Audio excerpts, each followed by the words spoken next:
Yo, what is good, all my gamers out there? Godsend Killer here, and today we're going to be talking about Xbox One exclusives coming out for the PC, and if this is a good move from Microsoft or a bad one. Does this hurt the Xbox One's image for exclusive games becoming, well, not exclusive anymore?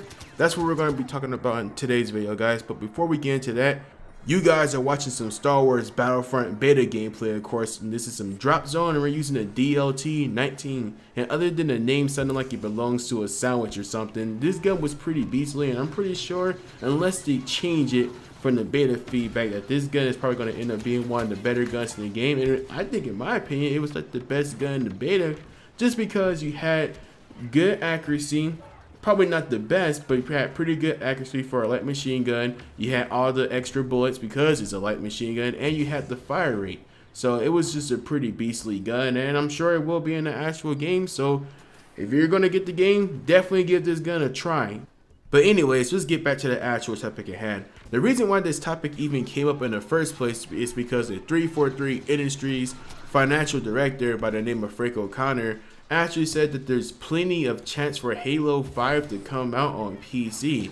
Now, he goes on to pretty much just say that this game was built on an Intel platform, so it wouldn't be hard to actually release the game, or I should say port the game to PC, but just that he doesn't really have any information on it. Now this is interesting because Halo is obviously one of the Xbox's biggest games, so you would think that they want to keep that all to themselves. And what this guy is saying doesn't necessarily mean that Halo 5 is coming out to PC like a guarantee, but there is a chance if the Microsoft execs are like, hey, we want to make more money off this game, or it doesn't make as much money as they expected it to on the Xbox One, they could very well release it on the PC and get that extra PC cash.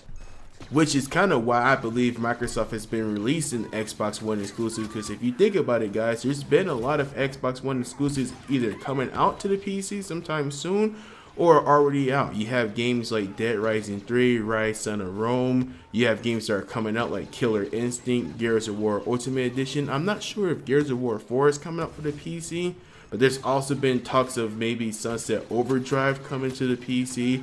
Even been hearing rumors about Master Chief Collection, coming out for the PC. So there's already games that are out on the PC already, and games that are talked about or even confirmed to come out for the PC. So Microsoft is trying to probably maximize as much cash as they possibly can. Now obviously, as a PC gamer, this is cool for me because I want to play some of these games. I would like to play Sunset Overdrive on the PC. I would like to play Halo 5 and the Master Chief Collection, Killer Instinct, Gears of War. I would like to play those games on a platform of my choice.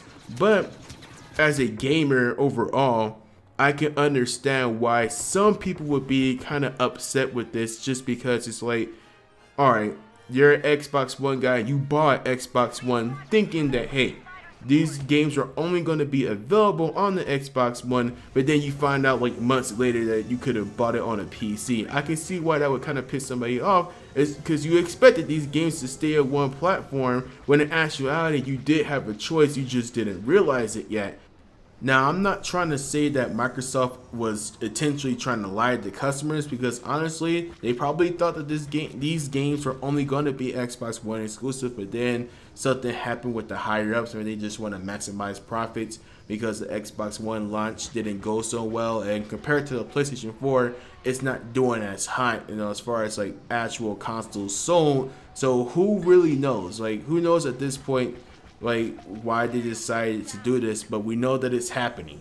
And I gotta say, as a guy that owns both a PC and an Xbox One, it does make my Xbox One less enticing to play, because it's like, okay, at this point, I'm gonna play the Xbox One just for exclusives, because third-party games are for the most part are better on PC. You do have those rare cases like Call of Duty, where the PC version isn't like as good as far as like being optimized well and whatnot, so it's more players and stuff on console with certain games, but for the most part a lot of third-party games are superior. So it's kind of like the only thing that the consoles have going for it, at least for me anyway, as a PC guy, are its exclusives. But once you start losing its exclusives, it just makes it less and less enticing to play because essentially they're not exclusives anymore because I can buy on a PC. And I don't know, there's been this word going around console exclusive where it's only on that console but you can buy it on a PC as well. Guys, let me just say this. When a game gets ported over to a platform, a so-called exclusive is not an exclusive anymore. Man, that's just a fact. So that means like games like Gears of War Ultimate, Killer Instinct, not exclusive anymore. Dead Rising 3, Rise, Son of Rome, not exclusive. I mean, if Master Chief comes to the PC, Master Chief Collection that is, then it's not an exclusive anymore. I don't know where this whole term console exclusive comes from. And you know, it just makes it less enticing, at least for me anyway. So overall, I think for Microsoft, this is good for them maximizing profits, especially since the Xbox One is probably not selling as much as they want to. But it does hurt the Xbox One's image a bit because it's like, well, again, if you don't have those exclusive I want to play, then why should I really buy your platform? But anyways, guys, you let me know in the comments below, how do you feel about this? Do you think this is a good move for Microsoft, like trying to port Xbox One exclusives to the PC, or do you think this is a bad move? Let me know in the comments below, and until next time, guys, take it easy. Laters.